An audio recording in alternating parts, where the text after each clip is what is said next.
नमस्कार साथियों, आप सबका पुनः स्वागत है श्रद्धा एस्ट्रो ज्योतिष में।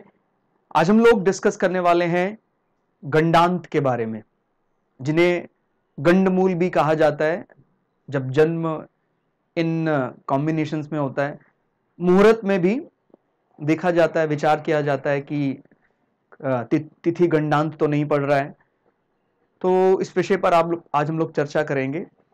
अलग अलग इसके प्रकार होते हैं और कहां कहां इस पर जोर देना चाहिए, क्या इसका अर्थ होता है। राशि गंडांत, क्योंकि भारतीय ज्योतिष में हम चंद्रमा से ही तय करते हैं, चंद्र राशि से तय करते हैं। विंशोत्तरी महादशा या जिस भी नक्षत्र का जो हम ग्रह मानते हैं वो विंशोत्तरी महादशा से ही लिया गया है। इसके लिए सर्वे सर्वा विंशोत्तरी महादशा ही है। जैसे अगर हम बोलते हैं कि भाई मूल नक्षत्र, उसका जो ग्रह है वो हम केतु को मान रहे हैं, या रेवती नक्षत्र उसका जो ग्रह हम वो बुध को मान रहे हैं, तो ये जो उसको ग्रह लॉर्डशिप मिली है वो विंशोत्तरी महादशा ने ही तय की है, तो वो ध्यान रखना है। तो चंद्र राशि से ही हम दशाओं का विचार करते हैं, और मुख्य रूप से जन्म के लिए हम चंद्र राशि का ही विचार करेंगे जब हम गंडमूलों की बात कर रहे हैं। ठीक हो गया। तो ये जरूर ध्यान रखना है कि लग्न पर आप मान लीजिए कोई ऐसा चार्ट आपने देखा है कि वो लग्न में भी आ रहा है, तो ज्यादा भयभीत होने की, ज्यादा विचार करने की जरूरत नहीं है। बाकी आप समझ जाएंगे क्लास के अंत तक कि अगर होता भी है तो हम खाली कुछ सामान्य चीज कर लें तो हमारा काम चल जाएगा। नक्षत्र गंडांत, कुछ नक्षत्र इसके तहत माने जाते हैं, लेकिन पूरा नक्षत्र नहीं। जैसे हम लोग ये पहले भी चर्चा कर चुके हैं कि कोई भी नक्षत्र खराब हो ही नहीं सकता है, कोई भी देवता खराब हो ही नहीं सकता, कोई ना कोई रिलेवेंस है उसका। कोई विष्णु है तो कोई महादेव है, वैसे तो वो डिस्ट्रॉयर है, सबको खत्म करने वाले हैं वो, लेकिन वो आज की दृष्टि से सबको बहुत प्रिय है, फटाफट मान जाते हैं भगवान शंकर, तो वो हमें दृष्टि रखनी है। और इसी प्रकार से लग्न गंडांत भी कई देखते हैं, और तिथि गंडांता। तो क्या है, क्या पूरा नक्षत्र इसमें शामिल होगा, नक्षत्र का पद शामिल होगा, और पद में भी हम जब हम मुख्य विचार करते हैं तो कितना पाठ हम शामिल करना चाहिए। तो देखिए, पहली बात, कभी भी पूरे नक्षत्र को गंडांता में शामिल नहीं किया जाएगा। और जहां ये बात होती है, इसका अर्थ क्या होता है कि भाई ये एक कह सकते हैं गांठ कह लीजिए इसको, हम साइंस की भाषा में जैसे बोलते हैं कि भी दो अलग अलग स्टेट बदल रही हैं, एक फायर और एक वाटर, इस प्रकार से आ रहा है। जैसे एक शब्द होता है बड़ा प्रचलित कि पानी तो है, लेकिन पानी और अगर हम कह देते हैं, जैसे एक कॉन्सेप्ट होता है लेटेंट हीट बोलते हैं उसको, या गुप्त ऊष्मा जिसको बोलते हैं। तो अगर किसी को भाप से जलाया जाए और किसी को, भाप माने सीधा आग की गर्मी से जलाया जाए, और किसी को गर्म पानी से जलाया जाए, ठीक हो गया। तो ध्यान रखना, गर्म पानी में ज्यादा गुप्त ऊष्मा होती है, स्पेसिफिक हीट एक कंसेप्ट होता है। वही ये ध्यान रखना है कि भाई जहां पर भी ये जंक्शन दिखा रहा है कि जब कभी भी वो जल से अग्नि में प्रवेश कर रहा है, तो उसके पास एक अतिरिक्त ऊर्जा ही माना जा सकता है, जो सांसारिक दृष्टि से हम इसको महत्व कम देते हैं, या कई लोग इसको महत्वहीन भी मान लेते हैं कि भाई अगर हम महत्वहीन मान लेते तो हमें यह नहीं भूलना है कि बहुत ऐसे महान भक्त इसी डीप गंडांता में पैदा हुए, उनका चंद्रमा उसी डीप गंडांता में था जिसको हम अवॉइड करना चाहते। तो कुछ ऐसा ही है कि भाई हमें सबको मोक्ष चाहिए, लेकिन जब मोक्ष की रियलिटी पढ़ाई जाती, समझाई जाती, तो फिर कहता फिर नहीं चाहिए, नहीं फिर नहीं चाहिए। ठीक हो गया। महान भक्त या रामचरितमानस के रचनाकार राम भक्त तुलसीदास जी की जब बात करते हैं तो उनके बारे में भी काफी बातें, और सभी लोग चाहते हैं कि उनके लिखे हुए वो सब आख्यान हम पढ़ते ही हैं। लेकिन जहां हम बात करते हैं कि भाई आपके घर में एक संतान गंडांता में है, अरे परिहार करना पड़ेगा। तो मुख्य रूप से क्या है, मतलब मैं किसी के लिए नहीं बोल रहा हूं, ठीक है, बहुत लोग हैं, मैं अपने घर में भी ये विचार कर रहा हूं कि मान लीजिए मेरी अपनी संतानें भी गंडांता में, भाई वो प्रारब्ध है ना, तो हम इसमें क्यों भयभीत होने वाली क्या बात है। ठीक हो गया कि हम प्रकृति को बदलना चाहते हैं, हम अपने भाई प्रारब्ध है। जैसे कई ज्योतिषविद इस बात को भी इसमें रखते हैं भी हमारा कुछ पुराना ऐसा प्रारब्ध है, वो तो सभी को मानना है, सभी कर्म में प्रारब्ध जुड़ा हुआ है। ऐसा नहीं कि आज हम जी रहे हैं तो हमारे अगर पुराने प्रारब्ध हमारे समाप्त हो जाते तो फिर जीवन ही नहीं होगा। ठीक हो गया, इसलिए इसका कोई विशेष ऐसा आग्रह नहीं रखना है। सभी के पुराने कोई ना कोई पेंडिंग ऐसे कर्म है, इसीलिए हम धरती पर पैदा हुए। खाली गंडमूल वाले ही ऐसे कर्म करके आए हैं ऐसा नहीं है।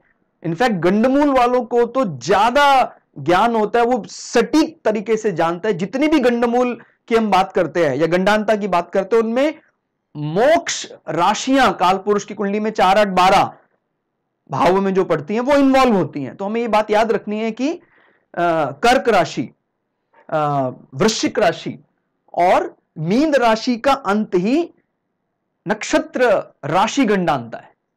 ठीक हो गया, तो हमें ये बात भूलनी नहीं है किस कारण से वो भयभीत हो रहे हैं कि भाई मोक्ष तभी होगा जब हम सब कुछ त्याग देंगे, जब सब कुछ शून्य कर देंगे।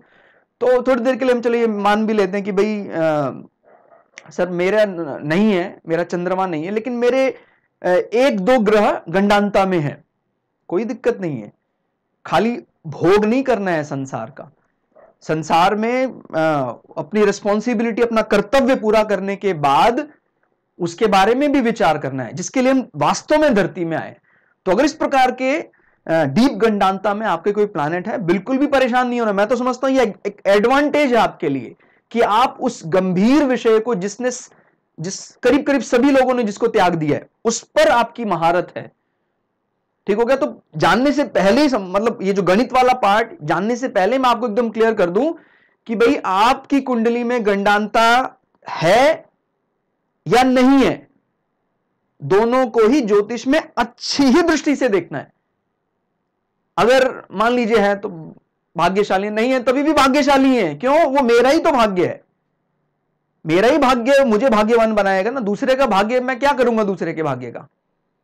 ठीक है, तो ये दृष्टि खत्म। कई बार हम अपने स्वार्थ में कि यार मुझे दुख मिलेगा क्या, फिर तो ये भाग्यशाली नहीं है। महान राम भक्त तुलसीदास जी ने कमाल का यश हुआ। हम कुछ भी कर लें ऐसा यश हम नहीं पा सकते हैं। तो अगर गंडांत होने का आप ही तय करें, ये दुख है या सुख है।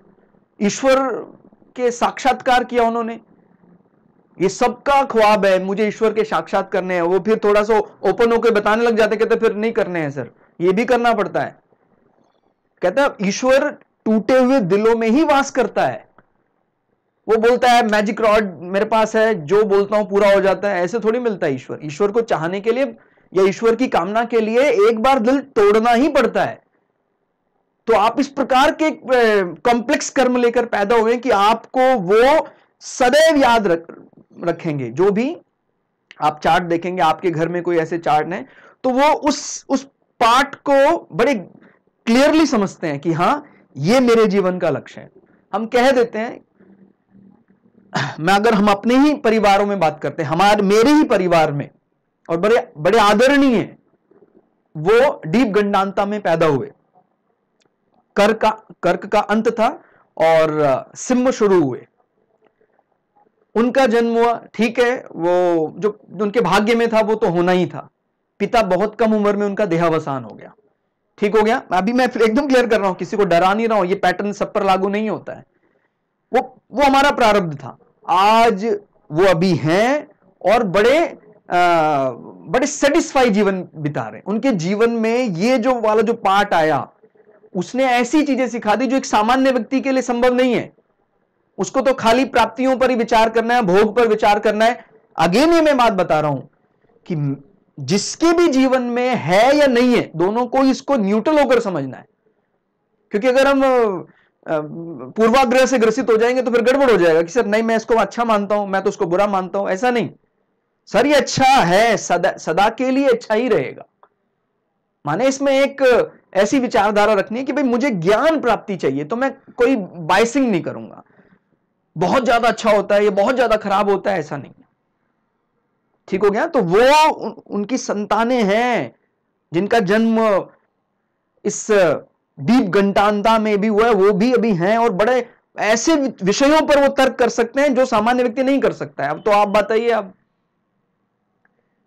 तुलसीदास जी ने जब रामायण को रामचरितमानस का रूप दिया, जो संस्कृत सबके लिए संभव नहीं था, तो ये महान यश का कारण बना। उनको शुरुआत में बहुत बड़ा रेजिस्टेंस, बहुत बड़ी रुकावट भी समाज की झेलनी पड़ी, खासकर धर्म के ही जानकार लोगों से कि भाई ये आप क्यों कर रहे हैं। लेकिन ईश्वर के आशीर्वाद के कारण ही तुलसीदास जी का ये प्रयास पूरी तरह सार्थक हुआ। तो आप समझ सकते हैं कि भाई ये कोई दोष नहीं है, ये ठीक है, एक प्रकार का हमारे योग ऐसा लेके पैदा हुए हैं, हम इसको समझना है बस। वो एक जिसको क्या बोलते हैं न्यूट्रल जंक्शन, जैसे क्या बोलते हैं एलओसी, नो मैंस लैंड, और वो भी बहुत क्लोज होने पर ही उसका विचार करना है। विचार माने आप चाहे धनात्मक दृष्टि से कर रहे हैं चाहे ऋणात्मक, पहली दफा तो ये एकदम निकाल दीजिए दिमाग से कि अश्विनी नक्षत्र जो है वो गंडमूल नक्षत्र होता है, ये एकदम गलत बात है। अश्विनी नक्षत्र का कुछ सेक्शन है, बड़ा शुभ नक्षत्र है ये तो। अश्विनी कुमार बोलते हैं, नकुल सहदेव के रूप में प्रकट हुए थे। अगर आपने महाभारत का अध्ययन किया या पढ़ा हो, देखा हो, सुना हो, क्लियर हो गया। तो ऐसा नहीं, वो तो बड़ा कहते हैं उसको तो हाथ में जादू होता है, अश्विनी नक्षत्र में जो पैदा होता है वो तो देवताओं के वैद्य माने जाते हैं। वो सब चीजें हमने भुला दी। केतु जो बार बार बोल रहे हैं कि भाई ये तो मोक्षकारक ग्रह है, हेडलेस है, इसको सब डिटैचमेंट चाहिए, वो भूल गए। बस हमें ध्यान रहा रहे ये कैसे कैसे चलेगा। हाँ, जब कभी भी मुख्य रूप से हम मुहूर्त ऐसा देख रहे हैं भी, हम कोई ऐसा विचार हमारा है कि समृद्ध हो, हमारे पास कुछ धन आएगा तो हम दूसरों का सहयोग करेंगे, फिर हम ये विचार कर सकते हैं तिथि गंडांत में कि भाई अगर ऐसे ऐसे कॉम्बिनेशन चल रहे हैं जहां पर इस प्रकार की तिथियां कॉम्बिनेशन में आ रही की वजह से पूर्णा तिथि का अंत चल रहा है। पूर्णा यानी जैसे 15वीं तिथि को हम पूर्णा बोलते हैं, चाहे अमावस्या हो चाहे वो पूर्णिमा हो, पूर्णा तिथि। और पूर्णा के बाद क्या तिथि आती है? नंदा। तो पूर्णा का अंत चल रहा है, नंदा की शुरुआत चल रही है।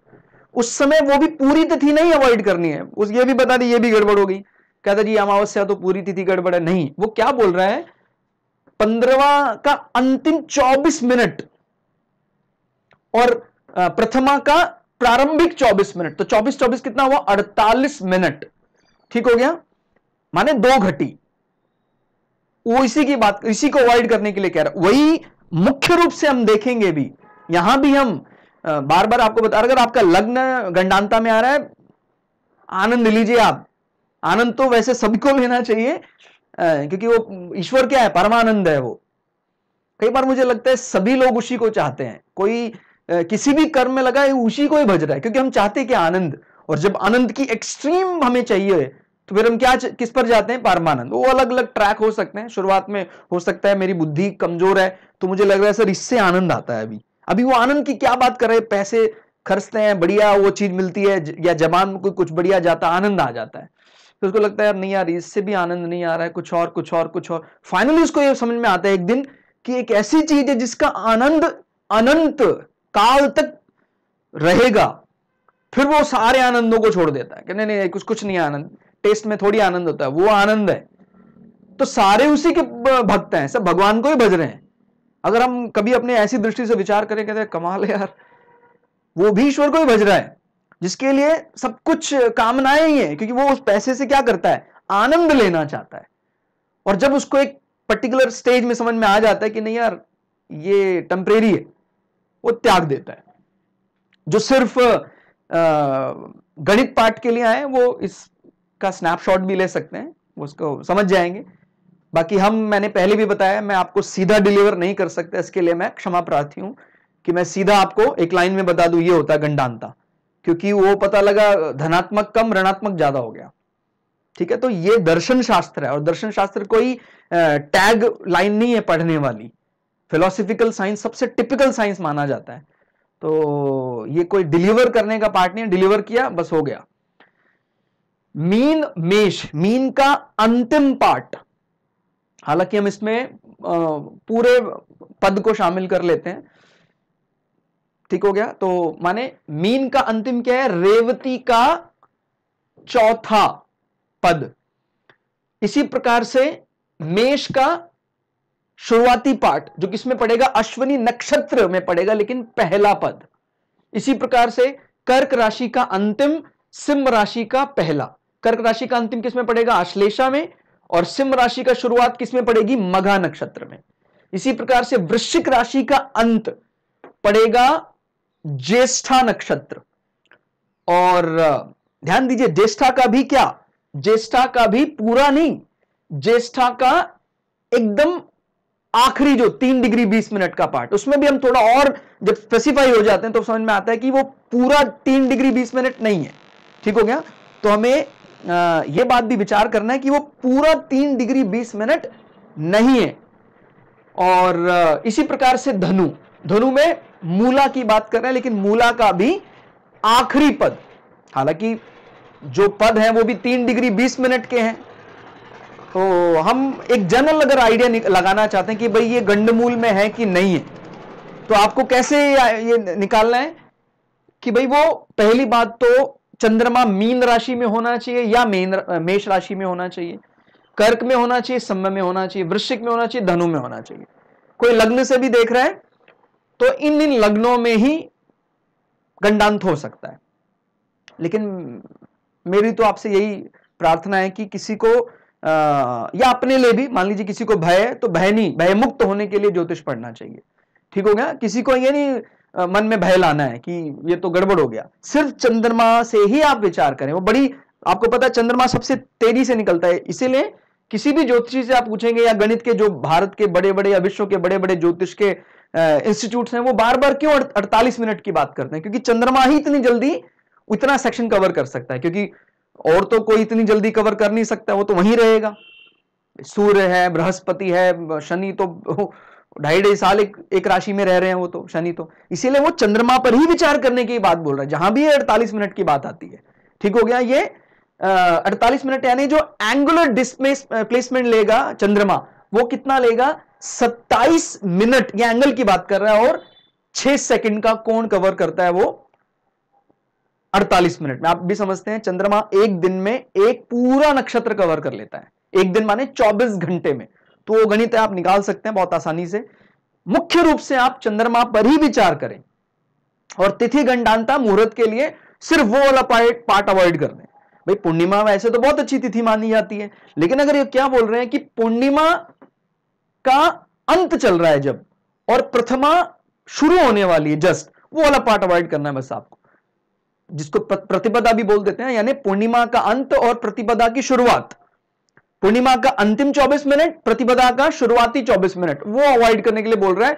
पूरी तिथि को अवॉइड करने के लिए नहीं बोल रहा है। वो तो नंदा तिथि अच्छी मानी जाती है, पूर्णा तिथि भी अच्छी मानी जाती है। ठीक हो गया।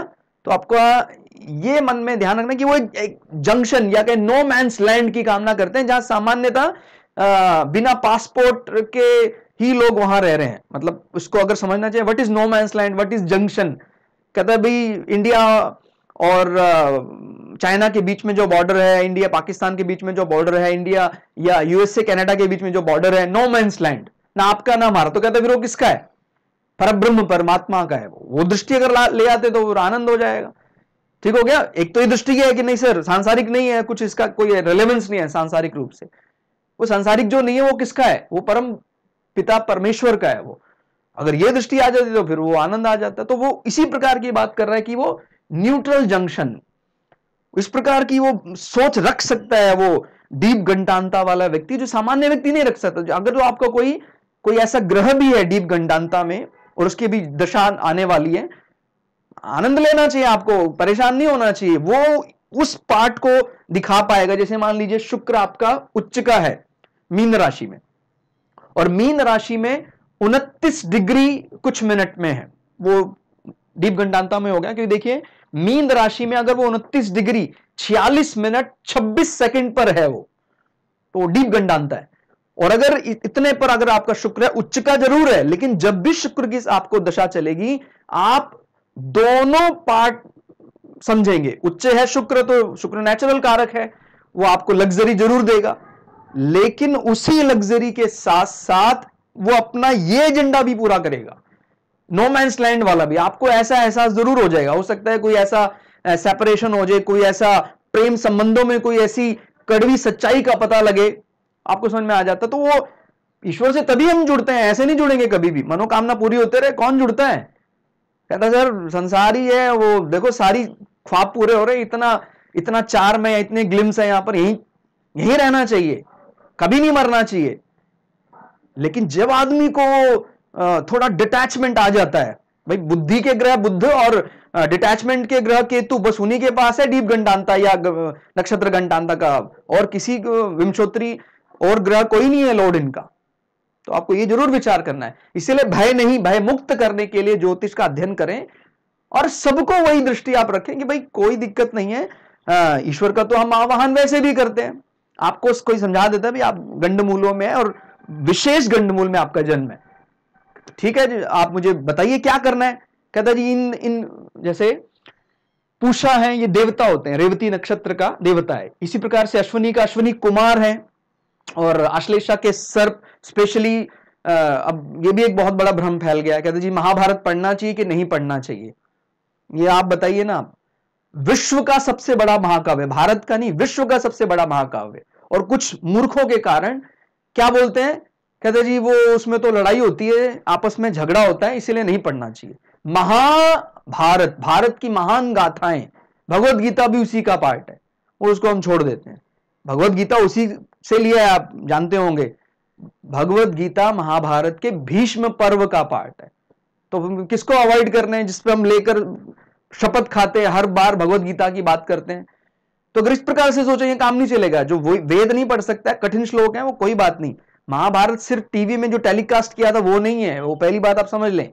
जिसको भी दूसरा भाव मजबूत करना है अपने बच्चों का या खुद का, इस प्रकार की इंटरेस्टिंग और जिसमें से कुछ ना कुछ शिक्षा निकलती है, मॉरल एजुकेशन जो है सबसे ज्यादा वो महाभारत में ही है। वो बच्चों की ऐसी कहानियां, शुरुआत में आपको ऐसे आनंद आ जाता है भाई कैसे ये इतनी कठिन बात को साधारण समझा देता है, आपको आनंद आएगा। इसीलिए ऐसा घर में माहौल नहीं बनाना चाहिए कि भाई वो तो लड़ाई का शास्त्र है वो नहीं पढ़ना चाहिए, उसको बिल्कुल पढ़ना चाहिए। वो पता लगा टीवी में टेलीकास्ट हुआ 15%, उसका हमने पूरी डिक्लेयर कर दी, सेल्फ डिक्लेरेशन कि भाई हाँ वो उसमें लड़ाई है। वो ये सब कहानियां फिर कहां जाएंगी वो सब, कि उसके अंदर एक मतलब देवताओं की एक उसमें भोंकने वाला एक कैरेक्टर आता है, यानी जो एनिमल कैन टॉक। ये विचारधारा कहां से आई है? कहता जी वो तो वॉल्ट डिज्नी से आई है कि एनिमल कैन टॉक, वहां से नहीं आई है। ये विचारधारा आई है महाभारत से। आप पढ़ लीजिए अगर आपको नहीं पता है। विचार पहली ही कहानी में उसमें महाभारत के एनिमल कैन टॉक, एक देवताओं के कुकुर आते हैं, यानी एक कुत्ता आता है, उसमें फीमेल डॉग आता है और वो बात करता है। जो उसके बाद फिर हमने पता नहीं वॉल्ट डिज्नी के साथ कितने चेंजेस करके उसमें फिर मिकी माउस आ गया, ये कैरेक्टर आ गए, वो आ गए। एनिमल कैन टॉक ये विचारधारा महाभारत से निकली है और हमें पढ़ना ही नहीं है क्योंकि लड़ाई होती है ना सर उसमें, वो नहीं पढ़ते हैं। ध्यान रखिए, धर्म धारण करने के लिए इन ग्रंथों का पाठ करना चाहिए। और संस्कृत में नहीं तो क्या हुआ, आपकी जो भाषा है उसमें पढ़ना चाहिए, बच्चों को पढ़ाना चाहिए। दूसरा भाव मॉरल एजुकेशन का है। सॉफ्टवेयर इंजीनियरिंग डॉक्टरेट एक लेवल के बाद उसका कोई महत्व नहीं है। बच्चे को हमने वो नहीं सिखाया है नैतिक मूल्य, कुछ फायदा नहीं है उसका। तो ध्यान रखना है। आश्लेषा नक्षत्र सर्प, वो आपको महाभारत बताएगा कौन सा सर्प भजने से आपके घर के सारे क्लेश मिट जाते हैं। अब मैंने एक आश्लेषा नक्षत्र पे वीडियो रिकॉर्ड किया था, लोगों ने अलग अलग बढ़िया बढ़िया कमेंट करे। सबके कमेंट को पूरा पूरा साधुवाद और नमन, हृदय से नमन। मैं आपको इतना जरूर बताना चाहूंगा कि अलग अलग सर्पों का अलग अलग अर्थ है। वो कहां से पता लग रहा है? महाभारत से। कि घर में अगर कलिकाल का बुरा प्रभाव है तो हम किस सर्प की बात कर रहे हैं, वो अपनी बुद्धि से नहीं मैं बात कर रहा हूं। आप पढ़ लीजिए, बोलेंगे आप उसको पेज नंबर में सेंड कर दूंगा आपको, ठीक हो गया। ओरिजिनल टेक्स्ट में वो नाम आता है करकोटक नाग, कलिकाल के प्रभावों को खत्म कर देता है। कहता जी नागों का राजा तो शेषनाग है। कहां से पता लगा? कहता जी हमने टीवी में टेलीकास्ट देखा था, ठीक हो गया। शेषनाग आकार में सबसे बड़े थे और वो उन्हीं के भाई थे, लेकिन उन्होंने मना कर दिया, मेरे ये सांसारिक रेस्पॉन्सिबिलिटी में मैं नहीं पढ़ूंगा, तो इसीलिए वासुकी को राजा बनाया गया, ठीक हो गया, नागों का राजा। तो इसीलिए हमें जब कभी भी देवता को भजना है उस प्रकार से, जैसे फिर मघा में पितरों को पूजना चाहिए, जो भी चले गए हैं उनका विशेष हमें ध्यान रखना चाहिए। पितर पक्ष चल रहे हो तो खासकर वो लोग जो गंडमूल में पैदा हुए हैं, दीप गंडांता में है, उसको ध्यान रखना चाहिए। ज्येष्ठा इंद्र, इंद्र का मतलब क्या होता है? जिसको जीत का देव माना जाता है, मेघों का राजा माना जाता है। और मूला में निरिक्त, ठीक हो गया, निरिक्ति इसके देवता माने जाते हैं, तो उसको बचना चाहिए। वो इसका सबसे साधारण सरल उपाय है। और बाकी वो सिर्फ किसके लिए? मुख्य रूप से जो चंद्र गंडांत में है, और वो भी जो डीप गंडांता डिग्री है, बस ये मुख्य रूप से इन डिग्रियों पर विचार करना है आपको। जैसे मान लीजिए मेष में चंद्रमा है, और अगर वो 2 डिग्री में आ गया है, देखिए अगर वो 3 डिग्री 20 मिनट के ऊपर आ गया, फिर तो आपको विचार ही नहीं करना है, ठीक हो गया। मेष में अगर 3 डिग्री 20 मिनट के ऊपर चला गया है, कोई दिक्कत नहीं। कहता जी वो तो अश्वनी में है, नहीं, आपको विचार ही नहीं करना उसका, ना उस सामने वाले को बताने की भी कोई आवश्यकता नहीं है। और विशेष रूप से हम तब थोड़ा कंसिडर करें अगर उसका चंद्रमा 0 डिग्री 13 मिनट इस डिग्री के अंदर है, तो हम विशेष रूप से फिर उसको बता सकते हैं कि ये ऐसा काम करना चाहिए। इसी प्रकार से सिंह राशि यानी चंद्रमा इस डिग्री में है, धनु चंद्रमा इस डिग्री में है, चंद्रमा 3 डिग्री 4 मिनट या 4 डिग्री हो गया, आपको बताने की कोई जरूरत नहीं है जातक को, ठीक हो गया। जातक के मतलब क्या? जो भी व्यक्ति है वो स्वयं भी इस बात को जान जाएगा एक दिन कि भाई मैं उस बुरे प्रभाव से पीड़ित नहीं हूं, ठीक हो गया। आप खुद ये तय करें ना कि ये बुरा है कि अच्छा है। लेकिन जब ज्योतिष में कभी इस चीज को वो जानेगा कि हाँ इससे मुझे लोक और परलोक दोनों में फायदा हो सकता है, वो दोनों मोक्षा से वो डिपार्चर ऑफ सोल की बात करते हैं, जहां भी मोक्षा का अंत है, तो वो वाला पार्ट उसके हमेशा उसके जीवन में ये चीज हावी रहेगी, तो उसका बल बढ़ाने वाला है। तो अभी हम उसको मान लीजिए नेगेटिवली बता देते हैं, तो फिर बेचारा अंडर एस्टिमेट हो जाएगा, अपने गुण का सदुपयोग नहीं कर पाएगा।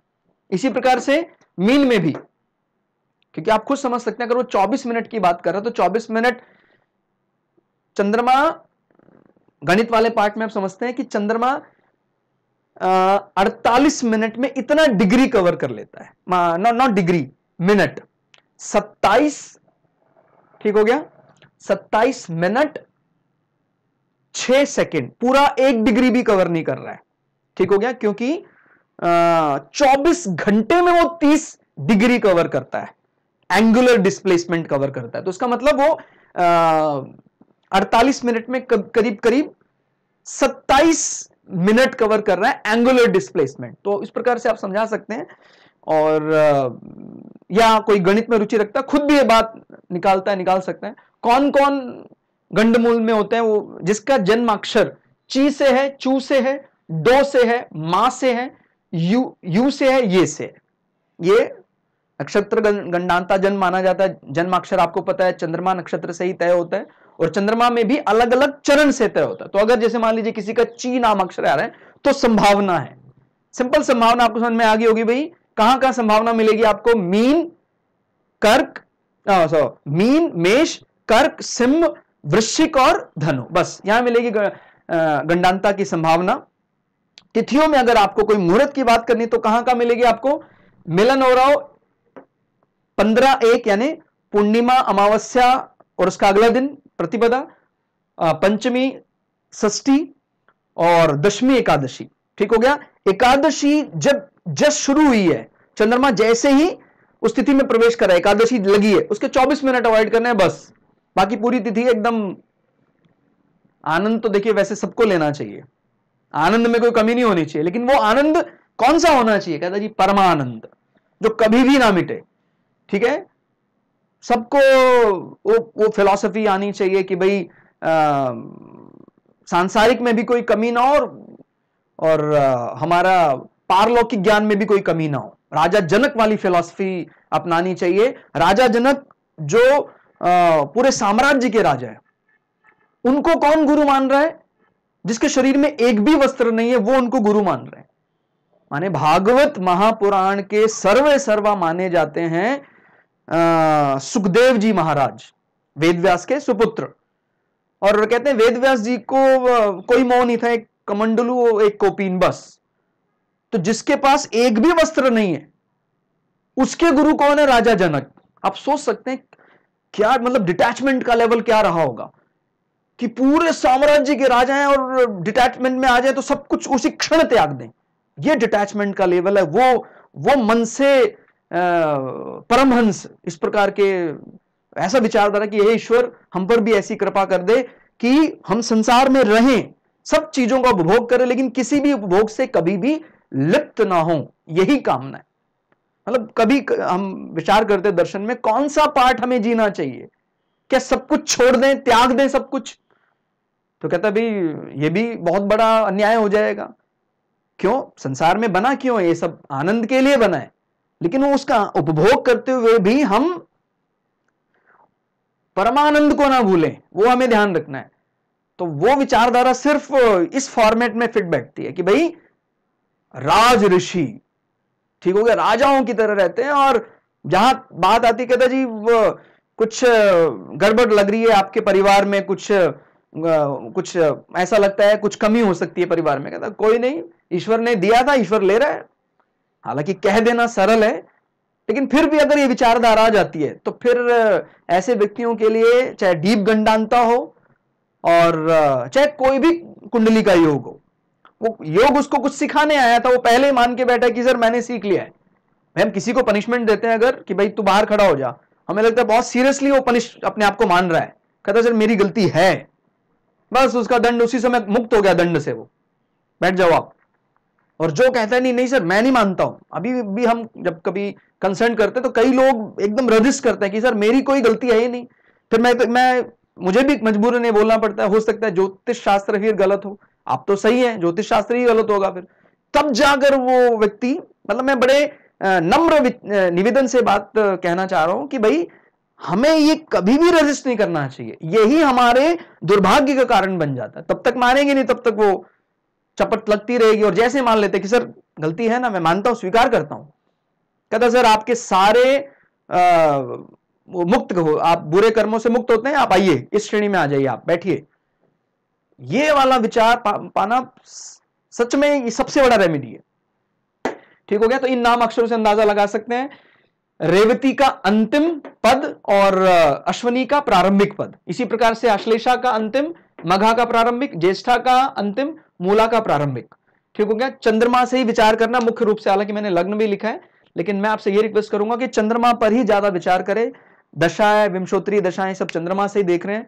और बुध केतु विंशोत्तरी स्वामी में आते हैं, इस पर भी कभी हम चर्चा करेंगे क्यों इन्हीं को शामिल किया गया है। थोड़ा थोड़ा आप लोग अंदाजा अभी लगा पा रहे होंगे भाई एक पूरी तरह अवधूत की बात कर रहा है और एक इंटेलिजेंसी की बात बोल रहा है। तो जहां इस प्रकार का मिलन हो रहा है वही उसमें शामिल कर रहा है। मतलब क्योंकि बुद्ध माने इंटेलिजेंस और केतु माने कंप्लीट डिटैचमेंट, किसी से कोई मतलब नहीं है। तो भाई एक पूरी तरह बुद्धिमत्ता की बात कर रहा है और एक सांसारिक बुद्धि की बात नहीं कर रहा है। इन्हीं में आता है, इन्हीं के मिलनों को हम बोलते हैं कि वो गंडांता है। और पूषा अश्वनी सर्प पितर, ये देवता है, आपने देवता देखकर इनको विशेष इनका आग्रह रखना है। पितरों का कभी भी मजाक में भी, डिस्कशन में भी, ऐसे तो बोलते हैं कि भाई बालक बुद्धि है तो कुछ भी बोलता है, बालक है वो तो क्षमा करते हैं, लेकिन बुद्धिमान होने के बाद भी इन सब चीजों को मजाक में लेता है, फिर दंड होता है, फिर पिटाई होती है, उसकी संहिता अलग है। तो इंद्र है ज्येष्ठा के और मूला निरिक्ति। तो इस प्रकार देवताओं को भजना है। मुख्य रूप से हमें देवताओं पर विचार ज्यादा करना है प्रयोग की दृष्टि से। पूर्णा और नंदा के मिलन को भी हम तिथि गंडांता में मानते हैं।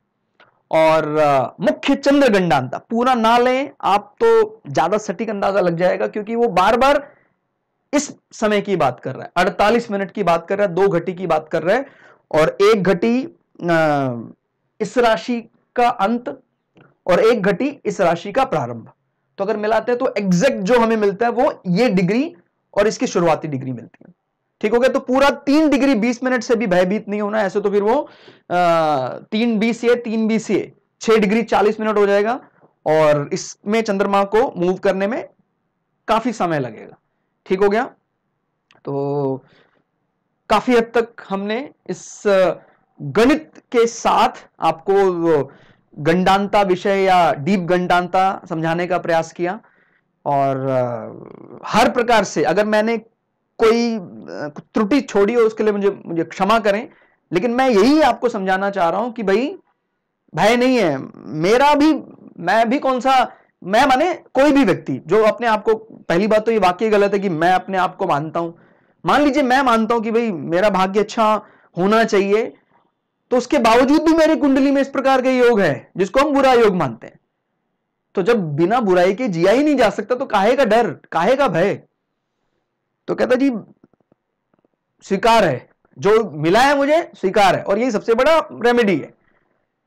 जिद थोड़ी करने की, नहीं सर मैं जिद करता हूं, लेकिन हां जो बोलते हैं ना जिद कर, तो जिद कहां करनी है? जिद करनी है विनम्रता में। भाई आप वो विनम्र है, उससे ज्यादा विनम्र होकर दिखा। जिद करना है ज्ञान, शुद्ध ज्ञान की प्राप्ति में। ठीक हो गया? और बाकी तो सारे जिद वो एक न दिन संसार में उसका कोई अर्थ दिखाई नहीं देगा। जितनी भी हमने जिद की थी उसका कोई अर्थ दिखाई नहीं देता है। बुद्धिमान के लिए जिद नहीं, विनम्र होने से ही सारी कामनाएं पूरी होती हैं। तो दोस्तों आज की क्लास में इतना ही। क्लास आपको कैसी लगी कमेंट करके जरूर बताइएगा। मिलते हैं अगली क्लास में, तब तक के लिए जय श्री भगु पराशरा, जय श्री शुक्राचार्य, नमस्कार।